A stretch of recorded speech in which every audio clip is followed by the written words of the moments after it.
ನಮಸ್ಕಾರ ಎಲ್ರಿಗೂ. ಮನೆಯಲ್ಲಿ ತುಂಬಾನೇ ಈಸಿಯಾಗಿ ಹಾಗೆ ಸಖತ್ ಟೇಸ್ಟ್ ಆಗಿರುವಂತಹ ಚಿಕನ್ ರೋಸ್ಟ್ ಮಾಡೋದನ್ನ ತಿಳಿಸ್ಕೊಡ್ತೀನಿ ಇವತ್ತಿನ ವಿಡಿಯೋದಲ್ಲಿ. ಮೊದಲಿಗೆ ನಾನಿಲ್ಲಿ 2 ಟೀ ಸ್ಪೂನ್ ಅಷ್ಟು ಕರಿಮೆಣಸು, 2 ಟೀ ಸ್ಪೂನ್ ಅಷ್ಟು ಜೀರಿಗೆ, 3 ಟೀ ಸ್ಪೂನ್ ಅಷ್ಟು ಕೊತ್ತಂಬರಿ ಹಾಗೆ ಸ್ವಲ್ಪ ಚಕ್ಕೆ ಮತ್ತು ಲವಂಗವನ್ನು ತಗೊಂಡಿದ್ದೇನೆ. ಇದನ್ನೆಲ್ಲವನ್ನ ಹುರಿದುಕೊಳ್ಬೇಕು ಫಸ್ಟ್. ಹಾಗೆ ನಾನಿಲ್ಲಿ 2 ಈರುಳ್ಳಿ, ಒಂದು 6 ಬೆಳ್ಳುಳ್ಳಿಯನ್ನು ತಗೊಂಡಿದ್ದೇನೆ. ಇದನ್ನು ಸಹ ಸ್ವಲ್ಪ ತೆಂಗಿನ ಎಣ್ಣೆಯಲ್ಲಿ ಹುರಿದುಕೊಳ್ಬೇಕು. ಹುರಿದಿಟ್ಟ ಮಿಶ್ರಣವನ್ನ ರುಬ್ಬಿ ಪೇಸ್ಟ್ ಮಾಡ್ಕೋಬೇಕು. ನಂತರ ತೆಂಗಿನ ಎಣ್ಣೆಯಲ್ಲಿ 1 ಈರುಳ್ಳಿ, 2 ಕಾಯಿ ಮೆಣಸು, ಸ್ವಲ್ಪ ಬೇವು ಸೊಪ್ಪನ್ನ ಡೀಪ್ ಫ್ರೈ ಮಾಡ್ಕೋಬೇಕು.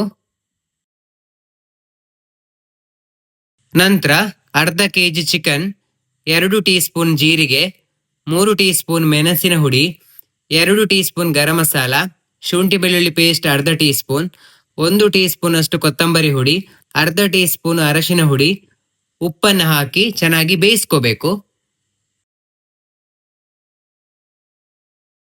ನಂತರ ರುಬ್ಬಿದ ಪೇಸ್ಟ್ ನೀರನ್ನು ಹಾಕಿ ಚೆನ್ನಾಗಿ ಬೇಯಿಸ್ಕೋಬೇಕು. ಕೊನೆಗೆ ಕೊತ್ತಂಬರಿ ಸೊಪ್ಪು ಹಾಕಿದ್ರೆ ಚಿಕನ್ ರೋಸ್ಟ್ ರೆಡಿ ಆಯಿತು. ಇನ್ನಷ್ಟು ಇಂತಹ food ವಿಡಿಯೋಸ್ಗಳಿಗಾಗಿ call me Dhani YouTube channel ಅನ್ನ ಸಬ್ಸ್ಕ್ರೈಬ್, ಲೈಕ್, ಶೇರ್ ಮಾಡಿ ಅಂತ ಹೇಳ್ತಾ ನೆಕ್ಸ್ಟ್ ವಿಡಿಯೋದಲ್ಲಿ ಬರ್ತೇನೆ. Thank you.